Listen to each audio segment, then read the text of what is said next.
বাংলাদেশে বাড়ছে উত্তেজনা। ভারত বিদ্বেষ এবার চরম আকার ধারণ করেছে। বাংলাদেশে নির্বাচন ঘোষণার পর থেকেই হামলা শুরু এবং ইনকিলাব মঞ্চের নেতার উপর হামলার ঘটনা এবং বাংলাদেশে ক্রমশ বাড়ছে ভারত বিরোধিতা। ঢাকায় কট্টরপন্থীদের মিছিল থেকে হুঁশিয়ারি। জুলাই ঐক্যের সংগঠক এবি জুবায়ের হুঁশিয়ারি দেন, যদি আগ্রাসন বন্ধ না হয়, সীমান্তে গুলি বন্ধ না হয়, তবে ভারতীয় আধিপত্যের বিরুদ্ধে যা করা হবে, যা দরকার তাই করা হবে। এবার চরম আকার ধারণ করছে বাংলাদেশ। নির্বাচন ঘোষণার পর থেকেই হামলার শুরু, ইনকিলাব মঞ্চের নেতার উপর হামলার ঘটনা। বাংলাদেশে ক্রমশ বাড়ছে ভারত বিরোধিতা। ঢাকায় কট্টরপন্থীদের মিছিল থেকে হুঁশিয়ারি। জুলাই ঐক্যের সংগঠক এবি জুবায়ের হুঁশিয়ারি দেন, যদি আগ্রাসন বন্ধ না হয়, সীমান্তে গুলি বন্ধ না হয়, তবে ভারতীয় আধিপত্যের বিরুদ্ধে যা দরকার তাই করা হবে। একই হুমকি সাংস্কৃতিক সম্পাদক মুসাদ্দিক আলী ইবন মোহাম্মদেরও। পরিস্থিতি না বদলালে হাই কমিশনের ভিতরেও প্রবেশ করা হবে। বাংলাদেশে ভারতীয় হাই কমিশনার প্রণব বর্মাকে প্রাণনাশের হুমকি। এদিকে দিল্লিতে বাংলাদেশি হাই কমিশনারকে তলব বিদেশ মন্ত্রকে।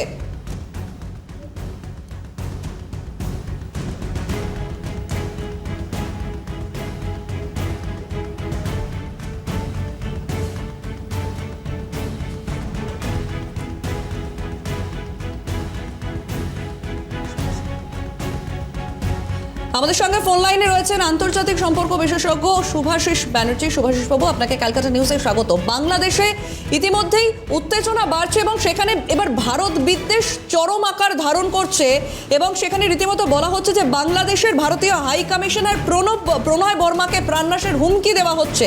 পরিস্থিতি না বদলালে সেখানে হাই কমিশনের ভেতরেও প্রবেশ করা হবে বলে রীতিমতো হুমকি দিচ্ছে তারা।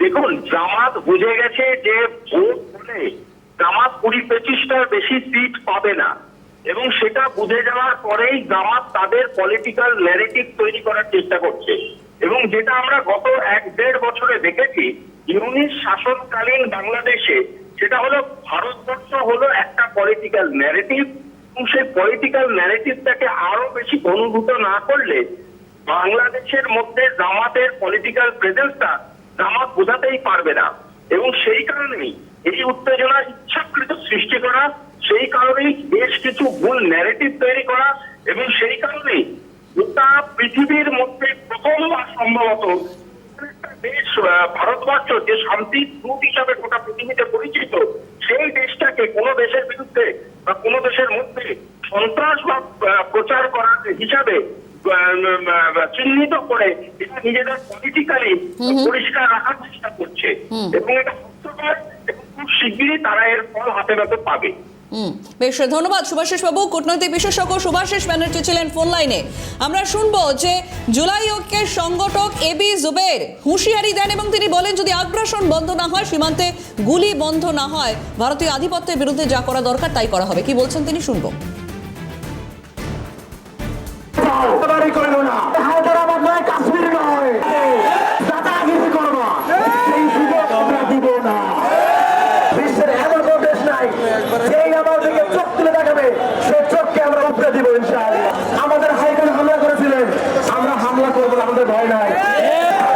আপনার হয়তো নরেন্দ্র মোদী 71-এ আমাদের সহযোগিতা করেছে ভারত, আমরা সেটা জানি, কিন্তু 71 এবং 71-এর পর পরে বাংলাদেশের মানুষের লুটতরাজ করেছে, সেগুলো আমরা জানি।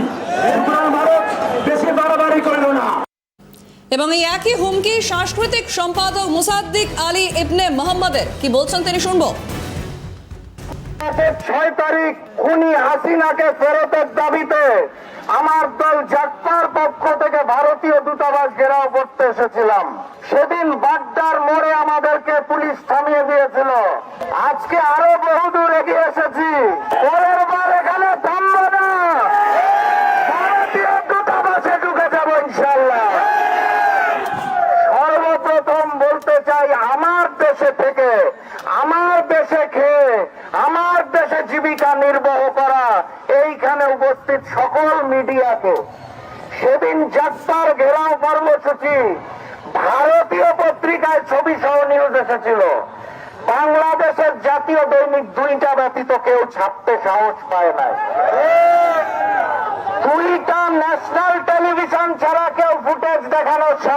ভয় নাই। বাংলাদেশের মিডিয়াকে বলতে চাই, বাংলাদেশে থেকে বাংলাদেশকে ভারতের গোলামি আমরা মেনে নেব না। অর্থাৎ এবার চরম আকার ধারণ করছে বাংলাদেশে নির্বাচন ঘোষণার পর থেকেই হামলা শুরু। ভারত বিদ্বেষ এবার চরম আকার ধারণ করছে। ইনকিলাব মঞ্চের নেতার উপর হামলার ঘটনা এবং বাংলাদেশে ক্রমশ বাড়ছে ভারত বিরোধিতা। ঢাকায় কট্টরপন্থীদের মিছিল থেকে হুঁশিয়ারি, রীতিমতো হুঁশিয়ারি। এই মুহূর্তে আমরা যে বক্তব্য শুনছিলাম, জুলাই ঐক্যের সংগঠক এবি জুবের রীতিমতো হুঁশিয়ারি দেন, যদি আগ্রাসন বন্ধ না হয়, সীমান্তে গুলি বন্ধ না হয়, তবে ভারতীয় আধিপত্যের বিরুদ্ধে যা করা দরকার তাই হবে। এবং এই একই সুর শোনা গেল সাংস্কৃতিক সম্পাদক মুসাদ্দিক আলী ইবনে মোহাম্মদের গলাতেও। পরিস্থিতি না বদলালে হাই কমিশনের ভিতরেও প্রবেশ করা হবে এবং বাংলাদেশে ভারতীয় হাই কমিশনার প্রণয় বর্মাকে প্রাণনাশের হুমকি। এদিকে দিল্লিতে বাংলাদেশি হাই কমিশনারকে তলব বিদেশ মন্ত্রকের। ক্রমশই উত্তেজনা বাড়ছে। নির্বাচন ঘোষণার পর থেকেই হামলা শুরু। বাংলাদেশে বাড়ছে উত্তেজনা, ভারত বিদ্বেষ চরমে পৌঁছচ্ছে। ইনকিলাব মঞ্চের নেতার উপর হামলার ঘটনা এবং ক্রমশ বাংলাদেশে বাড়ছে ভারত বিরোধিতা। ঢাকায় কট্টরপন্থীদের মিছিল থেকে হুঁশিয়ারি, জুলাই ঐক্যের সংগঠক এবি জুবায়ের হুঁশিয়ারি দেন এবং তিনি বলেন, যদি আগ্রাসন বন্ধ না হয়, সীমান্তে গুলি বন্ধ না হয়, তবে ভারতীয় আধিপত্যের বিরুদ্ধে যা করা দরকার তাই হবে। এবং ঠিক এই একই সুর শোনা যাচ্ছে সাংস্কৃতিক সম্পাদক মুসাদ্দিক আলী ইবনে মোহাম্মদের গলাতেও। এবং পরিস্থিতি না বদলালে হাই কমিশনের ভিতরেও প্রবেশ করা হবে বলে হুমকি দিচ্ছেন তারা। পাশাপাশি বাংলাদেশে ভারতীয় হাই কমিশনার প্রণয় বর্মাকে প্রাণনাশের হুমকি। এদিকে দিল্লিতে বাংলাদেশি হাই কমিশনারকে তলব বিদেশ মন্ত্রকে।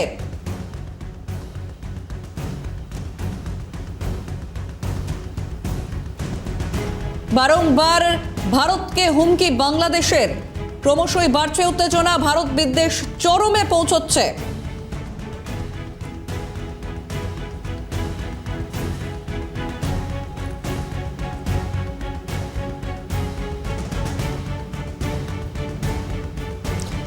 আন্তর্জাতিক সম্পর্ক বিশেষজ্ঞ ইমন কল্যাণ লাহিড়ী রয়েছেন আমাদের সঙ্গে। ইমন বাবু, আপনাকে ক্যালকাটা নিউজে স্বাগত। এই মুহূর্তে বাংলাদেশের যা পরিস্থিতি, সেখানে ভারত বিদ্বেষ চরম আকার ধারণ করছে এবং সেখান থেকে যে সমস্ত মন্তব্য আমরা পাচ্ছি সামনে, সেখানে রীতিমতো হুমকি দিয়ে বলা হচ্ছে যে যদি আগ্রাসন বন্ধ না হয়, সীমান্তে গুলি বন্ধ না হয়, তবে ভারতীয় আধিপত্যের বিরুদ্ধে যা করা দরকার তাই করা হবে। পাশাপাশি একইভাবে বাংলাদেশে ভারতীয় হাই কমিশনার প্রণয় বর্মাকে প্রাণনাশের হুমকি দেওয়া হচ্ছে। দেখুন, এটা তো দীর্ঘদিন ধরে চলছে এবং এটা তো বোঝাই যাচ্ছে যে বিদেশি শক্তি যারা দক্ষিণ এশিয়ায় অস্থিরতার সৃষ্টি করতে চাইছিলেন বা চেয়েছিলেন, তারাই এ ধরনের কাজগুলো করছে। বাংলাদেশের বহু সমস্যা, নিজস্ব যে সমস্যা, সেগুলো থেকে বাইরে এসে তারা ভারতের মতো বন্ধু রাষ্ট্রকে যদি এইভাবে আক্রমণ করে, এর পরিণাম তো ভয়ঙ্কর হবে। ভারতবর্ষের কিছু যায় আসে না। আমি আগেও বলেছি, এখনো বলছি, যদি বাংলাদেশ এইভাবে চলতে থাকে, পাকিস্তানের থেকেও বাজে অবস্থা হবে। পাকিস্তানও এইভাবে ব্যবহার ভারতের সঙ্গে করে না। আর দ্বিতীয়ত, যদি এইভাবে তারা কার্যপ্রণালী চালায় এবং রাষ্ট্রীয় নিরাপত্তা ক্ষুণ্ণ করে, শুধুমাত্র ভারতের নিরাপত্তা ক্ষুণ্ণ করার ক্ষমতা বাংলাদেশের নেই, তাদের নিজেদের নিরাপত্তা তারা ক্ষুণ্ণ করছে, এরপর বাংলাদেশের মানুষের কিন্তু বঙ্গোপসাগরেও স্থান হবে না। সুতরাং সেটা বুঝে তারা সিদ্ধান্ত নিক। আমরা চাই ভারতবর্ষ রাষ্ট্র হিসেবে বাংলাদেশের মানুষ ভালো থাকুন, কিন্তু ভারত বিরোধিতা যদি এইভাবে চলতে থাকে এবং বন্ধু রাষ্ট্রের বিরোধিতা যদি এইভাবে চলতে থাকে, তাহলে কিন্তু ভারত সরকার সেটা মেনে নেবে না।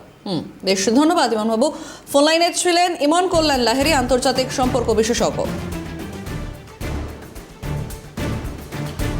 বাংলাদেশে বাড়ছে উত্তেজনা, বাড়ছে ভারত বিদ্বেষ চরমে পৌঁছচ্ছে।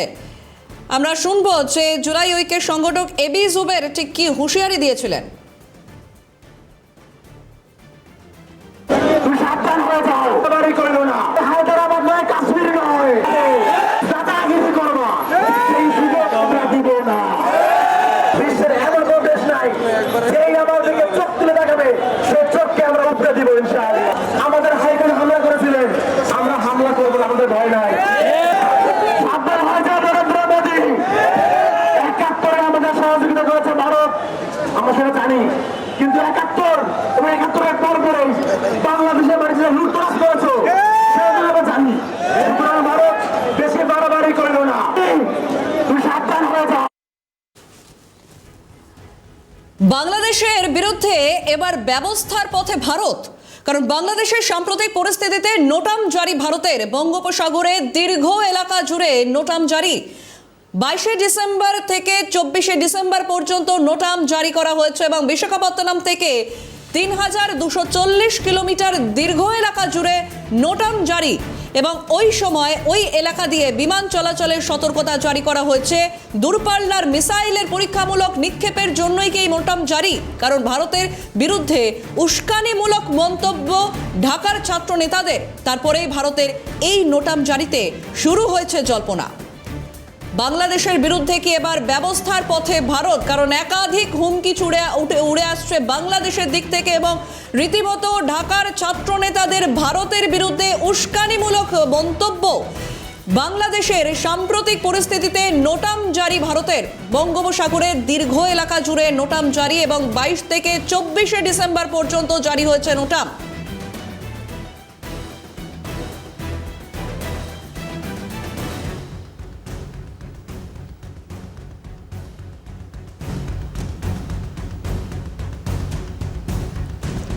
ফোন লাইনে রয়েছেন প্রতিনিধি ইন্দ্রাণী দাশগুপ্ত। ইন্দ্রাণী, ভারতের বিরুদ্ধে উস্কানিমূলক বিভিন্ন বক্তব্য আমরা শুনেছি এবং ছাত্র নেতাদের যে সমস্ত উস্কানিমূলক বক্তব্য, তারপরে কি ভারতের এই নোটাম জারি, এই জল্পনা ইতিমধ্যেই শুরু হয়েছে? পরিস্থিতিতে এই নোটাম জারি করেছে ভারত। বঙ্গোপসাগরের দীর্ঘ এরিয়া জুড়ে নোটাম জারি। 22শে ডিসেম্বর থেকে 24শে ডিসেম্বর পর্যন্ত এই নোটাম জারি করা হয়েছে। বিশাখাপত্তনম থেকে 3240 কিলোমিটার দীর্ঘ এরিয়া জুড়ে এই নোটাম জারি করা হয়েছে। এই সময় ওই এলাকা দিয়ে বিমান চলাচলের জন্য সতর্কতা জারি করা হয়েছে। দূরপাল্লার মিসাইলের পরীক্ষামূলক নিক্ষেপের জন্য এই নোটাম জারি বলে মনে করা হচ্ছে।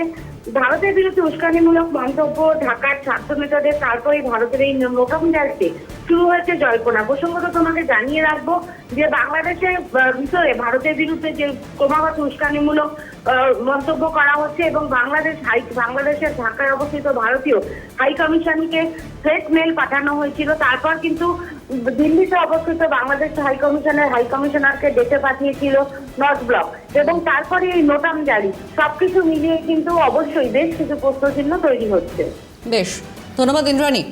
ফোন লাইনে ছিলেন প্রতিনিধি ইন্দ্রাণী দাশগুপ্ত। আরো একবার জানাই যে ভারতের বিরুদ্ধে এবার ব্যবস্থার পথে কি ভারত, বাংলাদেশের বিরুদ্ধে কি এবার ব্যবস্থার পথে ভারত, শুরু হয়েছে সেই জল্পনা এবং বাংলাদেশের সাম্প্রতিক পরিস্থিতিতে নোটাম জারি করলো ভারত। বঙ্গোপসাগরের দীর্ঘ এলাকা জুড়ে নোটাম জারি করা হয়েছে। 22শে ডিসেম্বর থেকে 24শে ডিসেম্বর পর্যন্ত নোটাম জারি করা হয়েছে। বিশাখাপত্তনম থেকে 3240 কিলোমিটার দীর্ঘ এলাকা জুড়ে জারি করা হয়েছে এই নোটাম।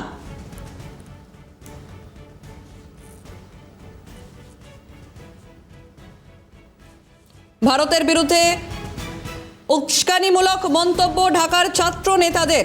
আমাদের সঙ্গে এই মুহূর্তে ফোন লাইনে রয়েছেন অবসরপ্রাপ্ত সেনাকর্তা কর্নেল দীপ্তাংশু চৌধুরী। দীপ্তাংশু বাবু, আপনাকে ক্যালকাটা নিউজে স্বাগত।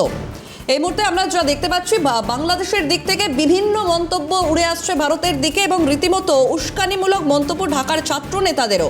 কিন্তু এবার বাংলাদেশের বিরুদ্ধে ব্যবস্থার পথে কি ভারত? কারণ বাংলাদেশের সাম্প্রতিক পরিস্থিতিতে নোটাম জারি হয়েছে ভারতের তরফ থেকে। আমরা আশা করি যে ভারতকে গা ঝাড়া দিয়ে উঠতে হবে না। ভারতকে বাংলাদেশের বিরুদ্ধে যদি গা ঝাড়া দিয়ে ওঠে তাহলে 4 থেকে 6 ঘন্টা টোটাল টাইম লাগবে। বাংলাদেশ থাকবে কিনা সেটা একটা প্রশ্ন চিহ্নের মুখে পড়ে যাবে। দ্বিতীয়ত যে ছাত্র নেতার কথাগুলো বললেন, এইগুলো ছাত্র নেতার দিকে তাকাবার দরকার নেই। অন্তর্বর্তী সরকারের এই মোহাম্মদ ইউনূসের দিকে তাকানো দরকার, যার সাপোর্টে এই ছাত্র নেতাগুলো কথা বলছে এবং মোহাম্মদ ইউনূসের যে গর্জন, সেই গর্জন কিন্তু আসছে পাকিস্তানের ISI, পাকিস্তানের মদত এবং একটা পেছন দিকে হলো একটা ট্যাকটিক সাপোর্ট হলো, কিন্তু মার্কিন যুক্তরাষ্ট্রের একটা পুরোপুরি সাপোর্ট আছে। ওরা জানে না যে কোন ফ্র্যাঙ্কেনস্টাইনকে এরা বড় করছে আর কবে মার্কিন যুক্তরাষ্ট্রে আবার টুইন টাওয়ার একটা হতে পারে। তৃতীয়ত এই ছাত্র নেতারা নিশ্চিত এটার ওদের অভ্যন্তরীণ বিষয় যা ইচ্ছে বলতে পারে, তবে আমাদের হাই কমিশনারকে ঘিরে আমাদের হাই কমিশনারের বিল্ডিং ঢাকায় গিয়ে তার ওইখানে অবরোধ করা অথবা সেইখানে ক্ষতি পৌঁছানো যদি ব্যবস্থা এবং অবস্থার সেই জায়গাটা করতে যায়, আবার সেই অগাস্টের জামাতের অভ্যুত্থান, আমি ছাত্র অভ্যুত্থান বলছি না, জামাত এবং জঙ্গিদের অভ্যুত্থান, সেই জায়গায় যদি ভারতের গায়ে আঁচ পড়ে, হাই কমিশনের আঁচ পড়লেও কিন্তু ভারতের গায়ে আঁচ পড়বে, তাহলে আমার মনে হয় 1971-এর আবার ওই পূর্ব পাকিস্তানের দিনগুলো বাংলাদেশে যারা করছে জামাতগুলো বিশেষ করে এবং জঙ্গি সংগঠনগুলো এবং বাংলাদেশের আপামর 18 কোটি জনতা সেই দিনগুলো যেন মনে রাখুক, মনে পড়ে, ইতিহাসটা একবার ঝালিয়ে নেওয়া উচিত। এবং আমার মনে হয় নোটাম যে দাঁড়িয়ে হয়েছে এই বঙ্গোপসাগর অথবা বিশাখাপত্তনম থেকে, এটা আমাদের অভ্যন্তরীণ বিষয়। আমরা ওখানে বিলার আইল্যান্ড থেকে কোনো টেস্টিং রেঞ্জ হবে, কোনো টেস্ট। তবে কি এই দূরপাল্লার মিসাইলের পরীক্ষামূলক নিক্ষেপের জন্যই কি জারি করা হয়েছে দীপ্তাংশু বাবু? একদম এটার জন্যই জারি করা হয়েছে নোটাম, এবং এই নোটামের জারিতে একটা বার্তাও দেওয়া, এই আমাদের পার্শ্ববর্তী যে পূর্বে যে রাষ্ট্রটা আছে, যেটা রাষ্ট্র নেই, সিরিয়ার দিকে এগিয়ে চলেছে, তাদের একটা বার্তা দেওয়া। তবে আমার মনে হয় ভারত এখনো সময় দেখছে, নাকের ওপর যদি জল গড়িয়ে যায় তাহলে বাংলাদেশকেও ভাবতে হবে, বাংলাদেশ বলে কিছু থাকবে কিনা সেটা বাংলাদেশের ভাবা উচিত। বেশ ধন্যবাদ দীপ্তাংশু বাবু। আমাদের সঙ্গে ফোন লাইনে ছিলেন অবসরপ্রাপ্ত সেনাকর্তা কর্নেল দীপ্তাংশু চৌধুরী।